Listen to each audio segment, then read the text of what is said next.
Joseph Tamale Mirundi tuli naye buterevu mutabani wa Yohana nsanyisa okuba naye muzee mutabani wa Yohana ne mmole oli bulungi basali bantu bajjanjabye huyu buli naku yongera kweyubula yes bantu bajjanjabye ndagala ndi responding bulungi bantu banyambye nnyo baleeta money baleeta money mbongo falanga pesa nti apana tikisoboka Mirundi afiira mu kiseera kye nensi batefudde esaawa eno ensi ekwetaaga nnyo ate waliwo omulala kuba kakati mmwe sibanenya nnyo nti kazibwe akolera gavumenti specials ekyo tekyewuunyisa nga azze era omulaba ng'ayimbira yensuwalensi naye ensuwalensi yakibbi kubanga nze bano bagireeta dotafiire n'agigobera ne bakikomyawo tewali kintu kya bubbi kye batakomyawo ne bw'okola otya era bakiise ne bakikomyawo omwami Mbabazi teyalabika gundi kintu musoke waabwe kubanga it is this Prime Minister and President and Vice President, they were given retirement benefits, but you must retire from active politics. Kati active politics in Africa means the government is not partisan. Singa kabaka agamba nti muwena ali mwaka government eyomba abatayingiza mu partisan politics. Nebakwata ekisumuluzo. Partisan politics kitegeeza tolina government. Mu Africa kibategeeza. Kakati Mbabazi wena irukwata Mbabazi. Lwaki Mbabazi teyazi tibanamusonjola okusonjola kwekola kutya Mbabazi tajjanga mususi wa menvu Mbabazi must be at a function with a bank nga munene nga muzito bango chimanyi mass communication lenzo kulya nti banga nti banga lini banga means BANG boss energy ngokanga so Mbabazi tajja ku mukolo ekyokubiri Gaddafi yage pamuzimbire ekijukiro ne president wali mu Lukaya Gaddafi aba agenze Mengo abimengo no bebasemba naye aba agenze Mengo bona baliyo nabagerekani aliyo mu Gaddafi ayina sente nyingi nnyo bagala sonye kukola company biki omuntu namugulira nti kiri ekifana kyogenda okugula obatira bwabaki abasajja abalibia bagala kukukola kitwe mbala siyo kyekyagana Gaddafi okutongoza yalinyayo bamugamba wogenda mu Katonga wewafira abasirikale bo yes you Gaddafi ye supporting abayekera to punish Nyerere ba Moses Ali ba president Aidana Evani to punish Nyerere kutta bantu be kakati ate omutwalo otyo okukijukizo kiri kati Mbabazi was humiliated in the delegates conference in Nambole adayati omuyita yoti kati tagendeyo omuyita otya ate Nambole what does to reconcile and to get back home agendayo Mbabazi basike emmotoka zonna ebyambabazi ne bazijjawo era Kibuule Honorable Kibuule yabuuza Mbabazi nti Honorable emmotoka yo gimanyi ennamba ng'agimanyi nga tazimanyi emmotoka yo derevo yina essimu ye nti nedda eyambabazi and this is why abakola mu gavumenti babajooga nti life changes abazungu bakujjanga mu bantu bo abali ordinary ne bakutwala ennakasero in fact waliwo dokita bamuyitaani nti mukazi we yamukubiranga essimu namugaa nti mwami ojja n'akafuire enswera abe wammwe bazze mu makage ennakasero babajjanga mu bantu ne babatwala ennakasero balule lule was supposed to be the first president of Uganda ye yazimba amaduuka agali not sideward Mutesa amaduuka agali mu paaka ne bamugamba nti genda nti fasilaleyo oyina gikube wammwe gye bakuzaala n'agenda e Butambala bw'atuuka e Butambala ne bumukuba amayinja ngate bamulanga ki wakibuka mu ddiini nova mu Busiraamu naga nti buno lule bwe bagenda ewuwe teyabawa na soda obote n'abayita mu bbala bali bagiyita Alitamiira eri ku Beni Kiwanuka street yali abawutoda babeerawo yali opposite ne Gundi n'abagulira omwenge n'enkoko omudogola akabula obote became prime minister because of chicken and beer in Buganda here musajja mugabi musajja mugabi so kakati Mbabazi tayinza kujja Mbabazi mbadde mbanyonnyola nti kibabeeza mu government they detach you from the population yali president wa Nigeria Goodluck yamale nga bamuwangudde mu kalulu yagamba nti namaze essimu yange emaze wiiki namba tevuga agitwale w'omukozi namugamba simunamu teyina buzibu neteri yakubira nga yakava kuba president wiki emu ne press secretary wa mu yakyogera yagenda naye yaga nti wekyali yakubira muzeeyi oguweddeko entonto bidandi salire bamukola lisafu ku simu ye kwaliko obukadde 3 mobile money kateegaya n'abaga nti bannange esimu yange oba yabadde ki akuba ye muwulira mu receiving tekuba ntekuli airtime kyeki what's airtime kategeya nga tamanyi airtime kyobala nti Mbabazi ye yakubanga bukubi bwe yali mu government nga tabitegeera emmotoka yo namba ki Kibula abuuza Mbabazi emmotoka gyakutambuza mu namba ki atabimanyira lindako Mbabazi yali munene mu government nga bamuvuga tafayo na kumanya namba plate emmotoka zi parking according to gundi position zammwe teza president zigenze eza vice tagira bakona mu maaso ne kuyimirira na kutuulamu prime minister in fact president Museveni nga yakajja bali bagenze okulambula Musa Bode Katwe omulalu nayingiremu ku mmotoka z'abakulu yali ya gundi yali ya mukyala Njuba dereva yavuga buvuzi omulalu yayingire mmotoka yawe nga minisita w'amaanyi nnyo amazima gennyini driver yavuga buvuzi nga tamanyi gwatwala ye lolo yeyisi drive okiyitawo totunula amabega twala butwazi yes kakati bakulira mu bintu ebyo nti okufuga layisi kyobulaba abadde minisita bamuwa obwala DC naye abaana bange baŋŋamba nti yuseeyo togireetanga ku ssomero twagala mirundi wona kuba abaana waliwo abaana nga minisita bamukozeeko lisafu abaana bataddeyo kusoma olwa embeera ku ssomero kubanga mu kisolo ky'abamaanyi olina okuvaamu ogende mbaare it affects bali abazungu bakola ebintu ebyo nti kakati sooka olabe Obama yajja wano nga w'amaanyi nnyo naye bwe yabadde agenda South Africa to give a lecture kuba president ba America kubasinga okufuna ssente ani yamutegedde nti alaga South Africa instead yategedde ali mu nnyonyi y'abasaabaze yagereranga mu Air Force One ne Margaret Thatcher yaga nti emyaka emingi mibi nnyo ngenda n'embeera awo waka nempulira nti British Prime Minister said this ninga nga saakitegeddeko nga takyali kyali kyamukwata kitegeeza ye ayambala n'alinda chofawe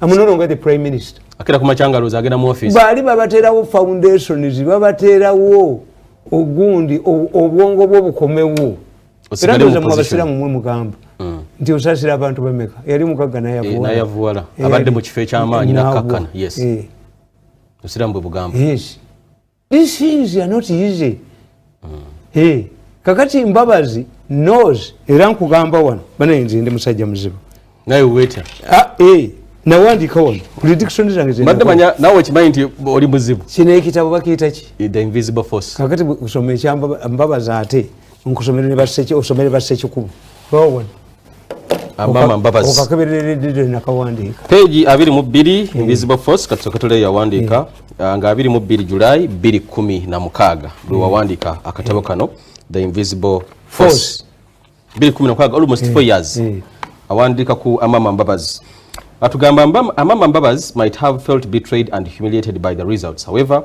he rehabilitated himself by taking legal action against Museveni's victory and respected the court ruling. Although Mama appears to be in political slumber, his daughter Nina is very active. But Mbabazi understands his former boss. If given time, Museveni can heap in the bud any political plot against him. I predict that Mama will become active in 2020. Tamale. Oli mulogo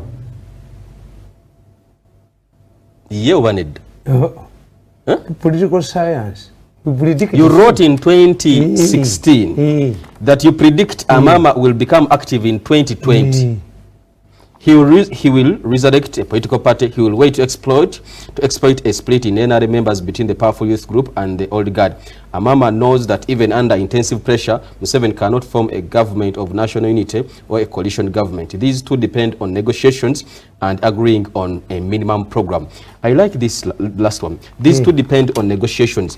Nti bayinza kuba kati batandika okuteesa ne Museveni tasobola kukukkiriza. You wrote in Mbabazi is going to become active in 2020. I asked, are you a witch? No, political science. Are you a wizard? Mwana wange mbwe makere bamujjawo. Are you a wizard? Tuyina ebintu bibiri, political science predict ng'oyina logic kuba human behavior era ffe tukugamba nti natural scientist ne political scientist a political scientist w'amaanyi he deals with the variables which are irrational a human being is irrational naye ate nga yewa natural scientist ye ategeera empewo tewali agigula tobalaba ku tv tempewo egenda kuva eno eva n'eno waliwo agigula naye waba naye a human being tumutegeera tulina futuristic studies nti ntegeera nti Mbabazi si mwangu nga bwe this July bw'owandika akatabo kano Museveni yali akalayira mu kalulu ako n'osoma emyaka n'ogamba in 4 years Mbabazi will resurrect and will be powerful, will make a comeback. Ate ye prediction yokka si ye prediction yokka nze ndi musajja alina time kyovula I'm a very arrogant man. Wewe n'okuba n'amalala very arrogant kuba anti kyenkubulira kati gwe ombuulira how much time how much time do you spend nga olowooza ku nsonga tukita meditation oyo kowenza amagezi I look at some fellows nenga nti gwe kati soko osome wano nabandika kuba minisita ba Kampala. The impact of new ministers, page 12.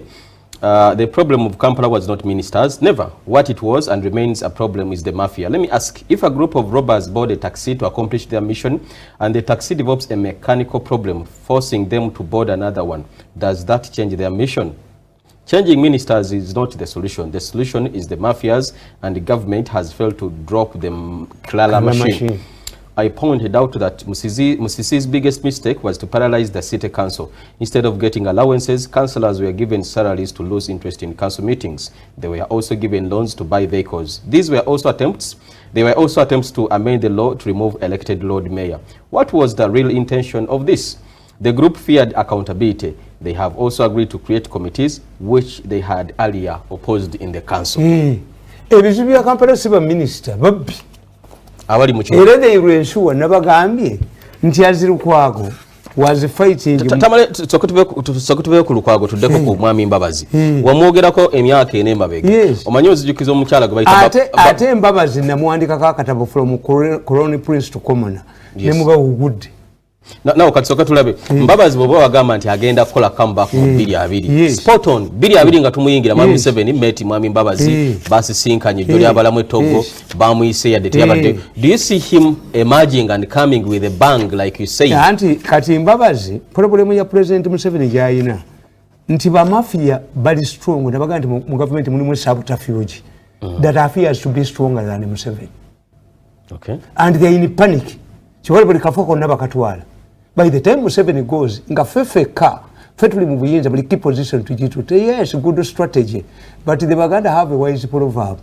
Once you dig a pit to cover an old one, you remain with the pit. Bemujoga, bemujamu before bagenze kwebaka. Nona bengana bizemi tuzise jembe. Bemwapulutinga mu bifo mwe mu bitwale. Buli wali sente ne muzibbawo. Bossi bawano. Bawarira balina byabagala nabo. Abatakisi bomubyeko emirimu muleta basiza mwe bagenda kufanga abanyanja bonna bagwewo. Bwana Tamale enyanja gye mutukomya abavubi bonna abavubi abo bagenda kufanga bagwewo. Enambole walabye mukyala Kasule Lumumba. Ennaku zino abayimbi babakuba bucupa babera ku stage. Nono yinzo gabamu kubyo bucupa bw'ebigambo enambole okumuŋola. Namuwandika kodda. Nawe. Nkubuulira singa baleta akatabo kanga aka Bobi Wine. Gendo Tamale afende wange we bali awo. Ngene mugamba akabiri mu kaveera kanga alete akujirimu akatabo ka Bobi Wine. I wrote about Lumumba in 2017. Nti bino bijja moto kako. Nemba Lumumba mumulwanyisa. Naye temufunanga yo best secretary general nga Lumumba. Yandibamu best. Really? Kubanga history ekulaga nti ba secretary generals be balese crisis mu gwanga. Abebibiina. Nti gundi Kakonge you first secretary general wa UPC. By the time we are celebrating independence, Kakonge was heading into exile in Tanzania. Obate yatia Kakonge. Kakonge had a master's in economics from India. Kakonge was a mobilizer. Yagenda mu West Nile. Ngasula n'abantu.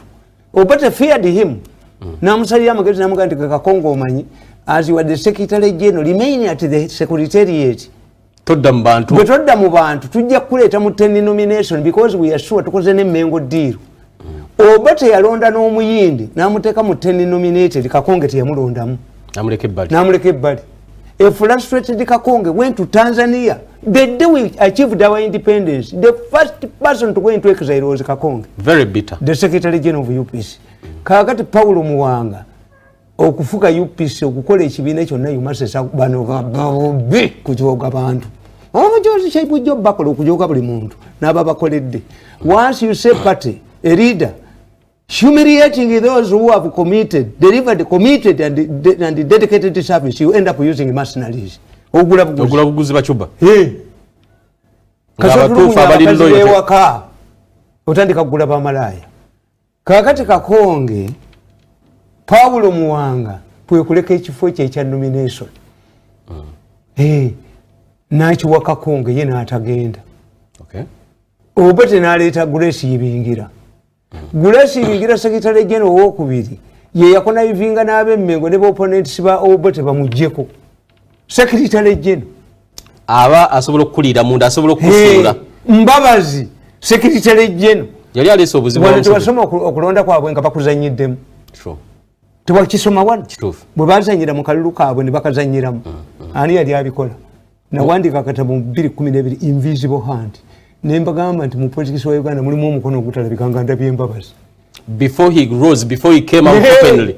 Ngatana bagamba nti yes mba ku Museveni gwamulaba nabaziga batandika okusula Museveni mu 2009 era wasoma nonga nkuga nti bali bagamba 2006 takomawo. Yes 86-16 jimumala myaka jimumala ejo nga nzimbalaba bulungi nnyo Museveni batandika mu 2009 mistake je bakola butanzita. That was a very big mistake. Really? Yes.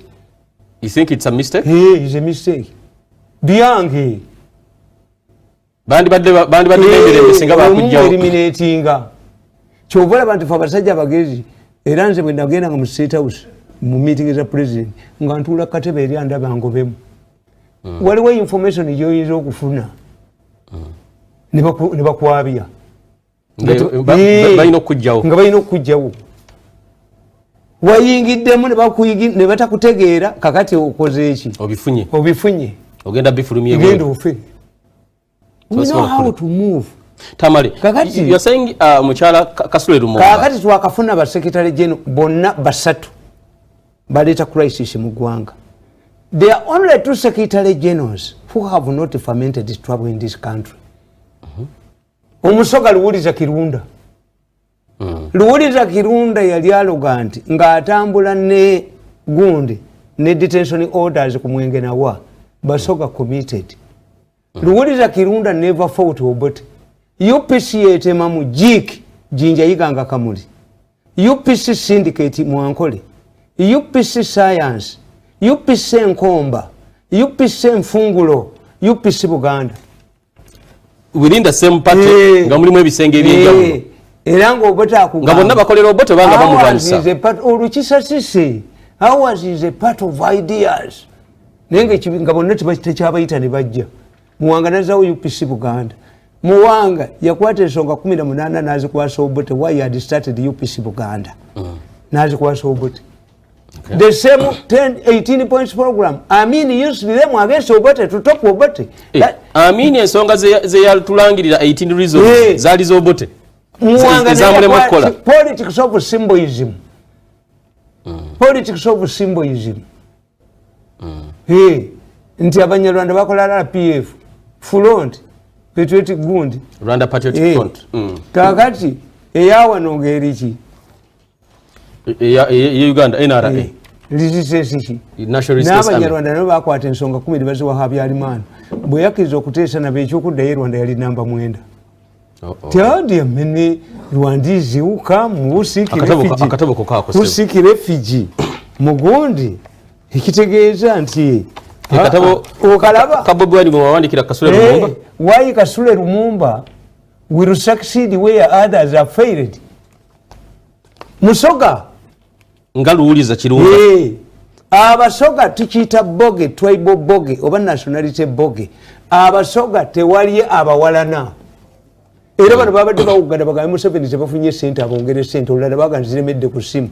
I strongly doubt oba abo bakibiina These are money makers. Babadde bakibina abazze era nga balina na accreditation. I can predict a quarter of those people defected from the party. Those are money makers. Bazze buzikunona kasente. But ye Museveni mugezi. Nabaga nti Museveni is a good lobbyist. One of the attributes of the president is a good lobbyist. Bwaba yagala basiramu agenda nagomba amagulu tagenda na ntebe. Kibina oba mugana akamyufu, but you must be bound by a party resolution. See, a soldier is referred to a court martial. Museveni will refer you to a relevant institution, not him. As the delegates conference twasalawo ekibina kigamba bwe kiti. Katusome ku mukyala Lumumba ono. Otugambye nti why Kasule Lumumba will succeed where others have failed. Atulaba ekitabo kino yakiwandiika ku Bobi Wine Victory or Revolution, and when was it written? July nga 23 2019 at my residence in Zana, wakimaliriza ku Sunday. Natugamba nti ever since Kasule Lumumba took over the secretariat, there have been many attempts to malign her, which is a strong tool of the mafia network. When they want to undermine their target, mafias publish negative reports about the victim and create or exaggerate simple problems to appear more damaging and important. This is why they wanted to create a wedge between Lumumba and Tango Doi, and actually reports circulated that Tango Doi would take over Lumumba's job after the 2016 polls. This rumor was intended to create fear and demoralize their target. They also circulate reports that their target has fallen out with Museveni, or that Museveni has lost confidence in their target. If the victim is not well focused, he or she loses direction and reasoning. The second important point is that Lumumba comes from one of Uganda's neutral tribes, the Basoga. In politics, certain tribes become neutral because of their roles and history. For example, in Kenya, whenever there is a need of justice, they pick a Somali of Kenyan extraction. This is why before the 2007 polls, Brigadier AM was picked to head the police. They also appointed the Chief Justice, who is a Kamba. The head of the Constitution Commission is a Somali, who the minister perceived neutral. For the position of Chief Justice, because Munyoki Mutunga was a Kamba, while Kalonzo Musyoka and Ngiru had not stood for the presidency, then a Kamba would be neutral. When President Museveni appoints a Muganda in a key position, the decision reminds people of their tribe's politics of arrogance. This is derived from Uganda's perception that Mengo leaders have fermented trouble to all Ugandan leaders from independence by demanding lists of endless demands. Thirdly, Lumumba is not politically ambitious. She does not need to use party structures to become president. If one wants to use her post to achieve other things, he or she is bound to fail. The reasons are very many. So, otuwadde ensonga n'otugamba nti Lumumba tali ambitious, tayagala kuba president. Ensonga y'okubiri nti Lumumba ava mu ggwanga ly'abantu abatalina nnyo kyekubira abasoga. Babula n'abakoba yajjani, ye n'abakoba. Kati ye n'abakoba Muganda wa Ngologoma. Naye musoga. Naye Sapolo Kagwa yali muki? Musoga. Naye wano Buganda ne bamutwala. Ne bamutwala. Abaganda kakati abanozana bwe batwala ekifo nga Omuganda n'Omwesitaani balina ekifo kye balwanira. Omunozana bw'akitwala ndito tribe. Nga bapowa.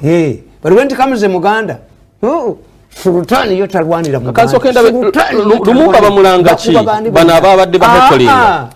One reason is nti bali baagala okugula poloti 10. Ekyaddondo. Manyi mwe temubamanyi. Bafulumya mu red paper oba in a newspaper. Museveni's most trusted aides. Ng'olwo waliwo diiru gye bagoba. Kakati omusajja ono alina ssente ayagala obbawa enguzi. Asoma mu mawulire nga gwe abadde akihanduli nga toliimu. Anoonya bano. Nibamanyi nti gwe tolina waaka. Aga nti yo tolina mafu yebala wano nze njikubye egy'ogolozo gimalawo. Me alone. Kuba nasoma mafialism at a higher institution. Kakati baali baagala kutunda poloti 10. Abayindi bajja wano ne babakweka mu gundi baagala kubba Museveni. Abayindi ne babeera wano bali London ne bajja wano. Ate Mbabazi yali agenda okibagula ku nze nabaalaatinga. Kati nga baagala to age out secretary general bo bali esente ne bakuba Lumumba. Lumumba's bodyguard sneaks into her tent at night. Omufumbo nzija nakadomola ka acid. Simanyi wa mawuli ne oloza bana abadde bangola Lumumba bali ku mission. They are paid to kumuola. Yes, ndiye kifo bakyagala. Kati bale okumulamu katono nyo Joseph Tamale Mirundi. You take every job. Take it.